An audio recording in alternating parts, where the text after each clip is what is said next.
क्या आपको मैथ से डर लगता है? क्या आप जानना चाहते हैं कि मैथ्स के एग्जाम की तैयारी कैसे करें?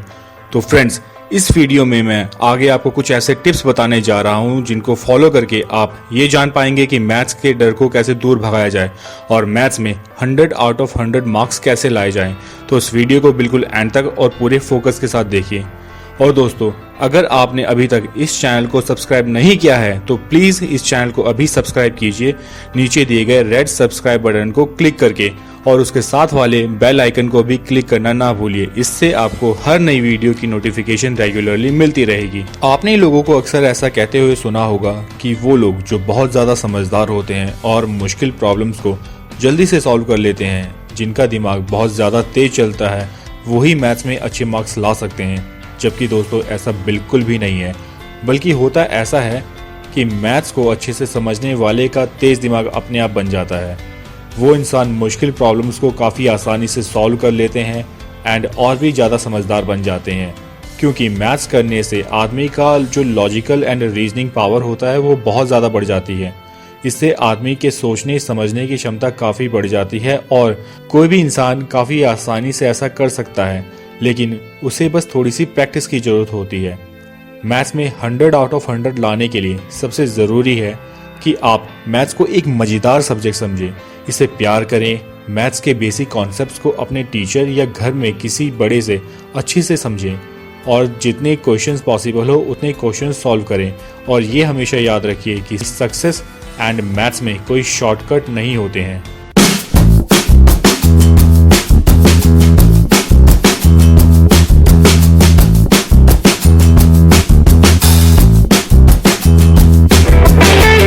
तो आइए दोस्तों, अब मैं आपको वो मेन टिप्स बताता हूँ। तो दोस्तों, पहला टिप है कि आप फॉर्मूला एंड थ्योरम्स के लिए एक अलग से कॉपी या रजिस्टर बना लीजिए। इससे आप कभी भी उनको पढ़ सकते हैं, रिवाइज कर सकते हैं और ये चीज़ आपको एग्ज़ाम के टाइम में बहुत ही ज़्यादा काम आएगी। आप कभी भी किसी भी टाइम उस कॉपी के या रजिस्टर को ओपन करके थ्योरम्स एंड फार्मूलाज को याद कर सकते हैं, पढ़ सकते हैं, रिवाइज कर सकते हैं। टिप नंबर 2 है दोस्तों, एक बार आपके टीचर या मेंटर के समझाने के बाद आप ये पूरी कोशिश कीजिए कि उस चैप्टर के सभी बचे हुए क्वेश्चंस को आप खुद से ही सॉल्व करें। ये बहुत ज़्यादा ज़रूरी है। आप जितने ज़्यादा क्वेश्चंस खुद से सॉल्व करेंगे, आपको खुद पर उतना ही कॉन्फिडेंस आएगा। उस टॉपिक को लेकर के आपकी अंडरस्टैंडिंग और भी ज़्यादा स्ट्रांग हो जाएगी और जब एग्जाम में उस टॉपिक में से कोई भी क्वेश्चन चाहे जितना मर्जी घुमा करके क्यों ना पूछा जाए, आप उसको आसानी से समझकर उसका आंसर दे पाएंगे। और अगर आप 100 आउट ऑफ 100 स्कोर करना चाहते हैं मैथ्स में, तो ऐसा करना बेहद ज़रूरी है।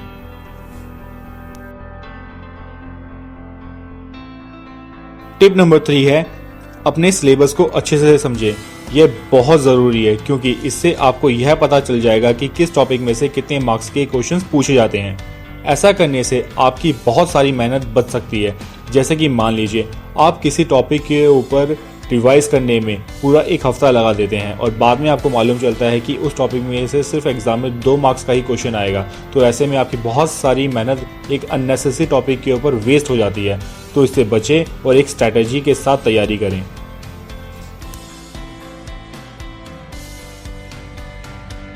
टिप नंबर 4 है फ्रेंड्स, सैंपल पेपर्स को सॉल्व करना। सैंपल पेपर्स एक बहुत ही अच्छा तरीका है खुद को एग्जाम्स के लिए मेंटली प्रिपेयर करने का।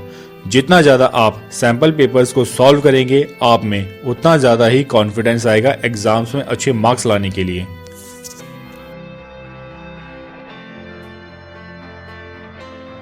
तो दोस्तों, अब है टिप नंबर 5 की बारी। कभी कभी फ्रेंड्स आपके साथ भी ऐसा होता होगा कि आप किसी क्वेश्चन को सॉल्व कर रहे हैं और वो आपसे उस टाइम सॉल्व नहीं होता। तो ऐसे में आपकी ये पूरी कोशिश होनी चाहिए कि सेम टाइम में ही जल्दी से जल्दी आपको वो क्वेश्चन अपने किसी टीचर या किसी मेंटर या किसी फ्रेंड की मदद से उसे आप सॉल्व करवा लीजिए। अगर आप ऐसा नहीं करते हैं तो वो क्वेश्चन कल पर छूट जाएगा और वो कल कभी नहीं आता। वो क्वेश्चन हमेशा ही अनसॉल्व रहेगा, आपके लिए मिस्ट्री बना रहेगा और गलती से अगर वो क्वेश्चन एग्जाम में आ गया तब तो भगवान ही मालिक है। टिप नंबर 6 है फ्रेंड्स, टाइम मैनेजमेंट। मैथ्स में चैंपियन बनना और 100 आउट ऑफ 100 लाना इतना आसान नहीं है। आपको रोज इसके लिए मेहनत करनी होगी। आपको रोज मैथ्स पढ़ने के लिए टाइम निकालना ही होगा एनी हाउ। आपको अपने एम के साथ ईमानदार बने रहना होगा, तभी ये सब कुछ पॉसिबल है। टिप नंबर 7 है फ्रेंड्स, क्लीननेस। आप एग्जाम में जितनी सफाई से लिखेंगे उतना ही ज्यादा आसान होगा आपके लिए एग्जाम में बेटर स्कोर करना। एक्चुअली एग्जामिनर ये जानना चाहते हैं कि आपका आंसर आया कैसे, बट अनफॉर्चुनेटली उनके पास इतना टाइम नहीं होता है कि वो एक एक क्वेश्चन को बहुत ज्यादा ध्यान से देखें। तो कोशिश कीजिए कि आप अपने पेपर में बहुत ज्यादा कटिंग एंड ओवर राइटिंग बिल्कुल नहीं करेंगे। प्रॉपर मार्जिन्स बना करके लिखेंगे। रफ वर्क करने के लिए आंसर शीट में साइड में एक लाइन खींच लेंगे और उसके अंदर ही सिर्फ कैलकुलेशंस करेंगे, और जहाँ पे आप ये लाइन लिखेंगे ना उसके ऊपर लिख लीजिए रफ वर्क। ठीक है, आप कभी भी अपने क्वेश्चन पेपर के ऊपर रफ वर्क नहीं करेंगे एंड आंसर शीट के अंदर जहाँ पे हम लोग आंसर्स लिखते हैं वहाँ पे रफ वर्क नहीं करेंगे। एक्चुअली इससे ना एक बहुत ज़्यादा खिचड़ी बन जाएगी और एग्जामिनर बहुत ज़्यादा कंफ्यूज हो जाएगा, बोर हो जाएगा, तो ये फिर सही नहीं है आपके लिए।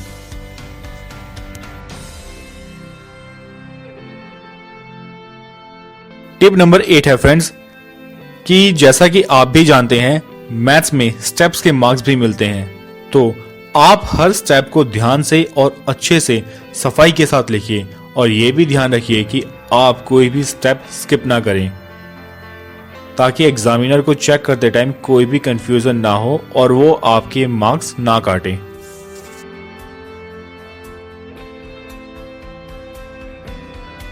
टिप नंबर 9 है friends, figures and graphs. Figures and graphs ऐसे क्वेश्चंस होते हैं जो कि आपको काफ़ी आसानी से मार्क्स दिलवा सकते हैं। आपको बस इतना ध्यान में रखना है कि आपके पास सब कुछ हो, जैसे कि pencil, eraser, sharpener, scale etcetera. आपको एग्ज़ाम में ये सब चीज़ें किसी और से मांगने की ज़रूरत ना पड़े। और दूसरा कि आपकी कॉन्सेप्ट्स फिगर्स एंड ग्राफ्स को लेकर के काफ़ी क्लियर हो। जितने अच्छे आपके कॉन्सेप्ट्स होंगे उतना ही इजीली आप फिगर्स एंड ग्राफ्स को बना सकते हैं।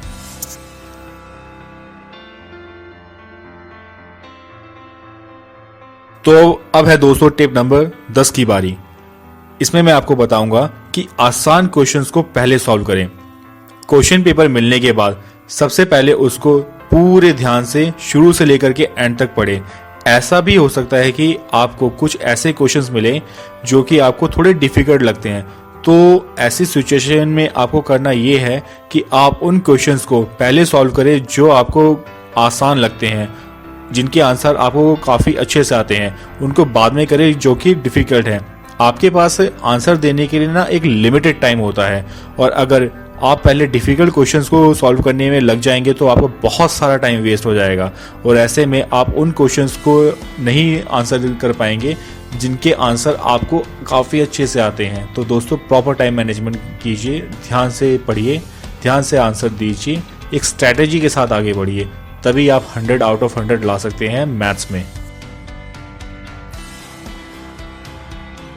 तो दोस्तों कैसा लगा आपको ये वीडियो, प्लीज़ कमेंट बॉक्स में लिखना ना भूलिएगा, और अगर आपका कोई सवाल है तो वो भी आप कमेंट बॉक्स में लिख सकते हैं। मैं पूरी कोशिश करूँगा कि उसका आंसर दे सकूँ। दोस्तों अगर ये वीडियो आपको पसंद आया हो तो प्लीज़ इसको लाइक कीजिए, अपने फ्रेंड्स के साथ शेयर कीजिए एंड इस चैनल को सब्सक्राइब कीजिए रेड सब्सक्राइब बटन पर क्लिक करके, और सब्सक्राइब बटन के साथ वाले बेल आइकन को भी क्लिक करना ना भूलिएगा। इससे मेरी हर लेटेस्ट वीडियो की नोटिफिकेशन आपको रेगुलरली मिलती रहेगी। तो अभी के लिए दोस्तों मैं आपसे इजाज़त चाहूँगा। अपने आसपास सफाई बनाए रखिए। वंदे मातरम। जय हिंद।